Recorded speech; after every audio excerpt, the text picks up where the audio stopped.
first thing that will strike you about Graceful Explosion Machine is the sheer vibrancy of the visuals. It manages to convey a real sense of playfulness as you tackle everything the game has to offer. Essentially an arcade shooter, Graceful Explosion Machine relies heavily upon the standard tropes players have come to expect from the genre. As the player, you have access to a diverse range of weapons that manage to even the odds. The action is incredibly fast-paced and doesn't leave you with that much time to think, and with up to nearly 40 stages set across 4 separate planets, there is plenty to get stuck into. The main focus of the game is to acquire the highest score possible with each run, which relies heavily upon a multiplying system that increases the reward of each kill the more frequently it is performed. Ultimately, Graceful Explosion Machine excels in many areas, and for anyone looking for an intense, fast-paced arcade shooter, it offers up enough variety and replayability to make it a solid purchase.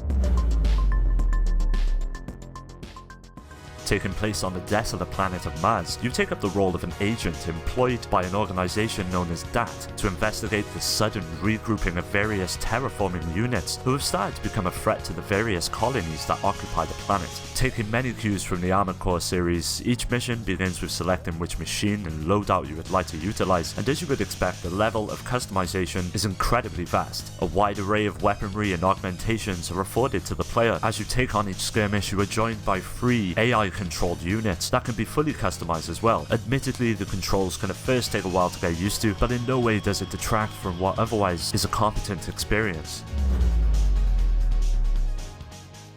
Freedom Planet began life as a Sonic fan game, which eventually spawned its own unique cast of characters and locations. Because of this, it becomes painfully obvious that it shares many similarities with Sega's well-known series, but that is not necessarily a bad thing. If you are familiar at all with the Sonic franchise, you can already expect what to find with Freedom Planet. A variety of characters star in the adventure, each with their own unique attributes and advantages, such as air dashes and double jumps that will help you get out of some tight spots. Each level is lovingly crafted, possessing the right mix of exploration and combat to the point of never growing stale. There are 2 main modes available in which to experience Freedom Planet, the first being an adventure mode that focuses on a narrative with fully voice acted scenes driving the action forward. The other mode, known as Classic, presents the same adventure but without all of the added fluff, which if I'm being honest was the best way to play this.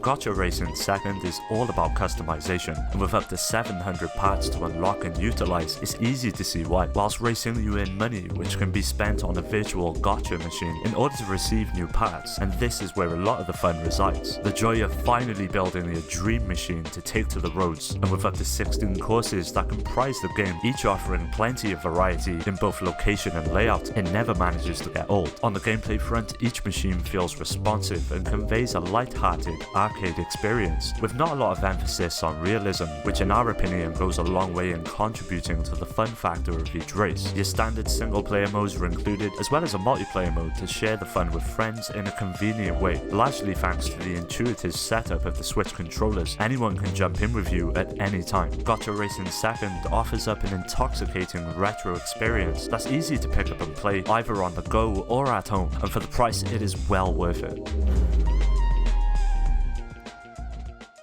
Pocket Rumble delivers a fantastic fighting experience that incorporates all of the standard 2D fighter tropes we've all come to know and love, and presents itself in an instantly memorable fashion. Now, it's not exactly a visual wonder, as Pocket Rumble instead focuses on the second-to-second edge of your seat gameplay that defined many fighters of old. Offering incredibly accessible gameplay with only a 2-button setup, Pocket Rumble manages to conjure up a surprising amount of depth when considering the lack of input options available. Intricate combos can be performed, as well as a handy countering system that can quite easily turn the tide of even the hardest of battles. A diverse set of characters are on offer, each with their own unique approach and movesets, which facilitates the surprising amount of flexibility in playstyle, allowing the player to experiment quite easily with each combatant. Once you have exhausted the extensive single-player options that include both standard arcade and a well-thought-out career mode, the fight can be taken online, which thankfully runs incredibly well. If you're looking for a competent fighter on the Switch, Pocket Rumble has got you covered. The complete absence of a new entry in the popular Wave Race franchise has consistently left fans disappointed with every new Nintendo console released. The series has remained surprisingly dormant. Thankfully, Riptide GP Renegade answers the call and is bound to satisfy fans of the water sport. Riptide GP offers a generous amount of content that all contributes to the surprisingly solid experience that can now, thanks to the Switch, be enjoyed on the go as well as at home on the big screen. There's a decent amount of modes available for the asking price, such as career mode, quick races, online multiplayer, as well as local split screen for up to 4 players, but where the bulk of the experience lies is within Riptide's career mode. It sees the player completing races in order to receive a rating of up to 3 stars that corresponds with their performance on each track, as well as XP and money that can be used to upgrade your vehicle's attributes such as acceleration, speed and handling. On the gameplay front, everything is fluid and intuitive, opening the playing field to people of all ages and skill levels, ultimately resulting in one of the finer titles available on the system. Dandara deviates from the well-known Metroidvania style we've come to know so well and instead presents it in a new exciting fashion. The player is tasked with overcoming a daunting corporate entity that is intent on devouring the beauty of the entire world. Now, where Dandara differs from the many games that inspire it is the way in which the player navigates each area. Instead of having complete freedom of movement, Dandara is instead launched from surface to surface, with the player controlling the direction of each launch. Couple this with the incredible level design that fully keeps this mechanic in mind, and what you end up with is one hell of a new way to play. In order to keep her safe, Dandara possesses energy that can be propelled in a shotgun-like spread against enemies, and as you take them out you acquire experience points known as Pleas of Salt, and through these it is possible to upgrade your character. May that be acquiring extra hit points or energy for your weapons, it really adds a sense of progression to the overall journey. Admittedly, it can take some time to get used to Dandara's unique setup, but if you're willing to spend the time in learning the intricacies of its mechanics, you'll quickly find one of the most enjoyable games available on the Switch.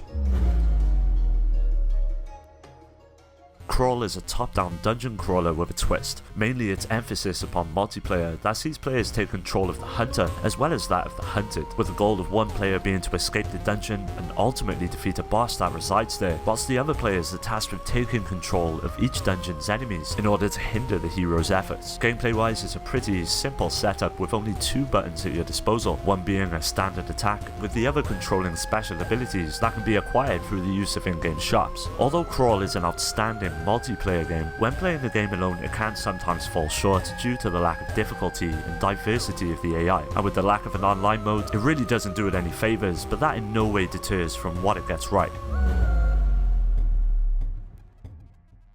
Skyroad is a procedurally generated flight sim with a distinct arcade flavour that sees a huge focus upon upgrades and customizations, which manages to afford the experience an incredible amount of personal expression. With a huge selection of both planes and weapons, there is a lot on offer when it comes to both gameplay and how you approach each mission. Massive bombers that deal devastating damage while sacrificing mobility, as well as nimble fighter jets which are best suited for the tense dogfights that comprise the experience. Visually, the game harkens back to the 32-bit era, presenting the on-screen action through the use of basic polygons and minimal textures, which results in a very distinct art style that the game can call its own. It really adds to the overall playful and accessible nature of the game. Skyroad shares many similarities with the Ace Combat series, and this is in no way a bad thing. Having loved the various titles in that franchise, playing Skyroad brings back many fond memories of it, which only helps to propel the experience into something that demands attention.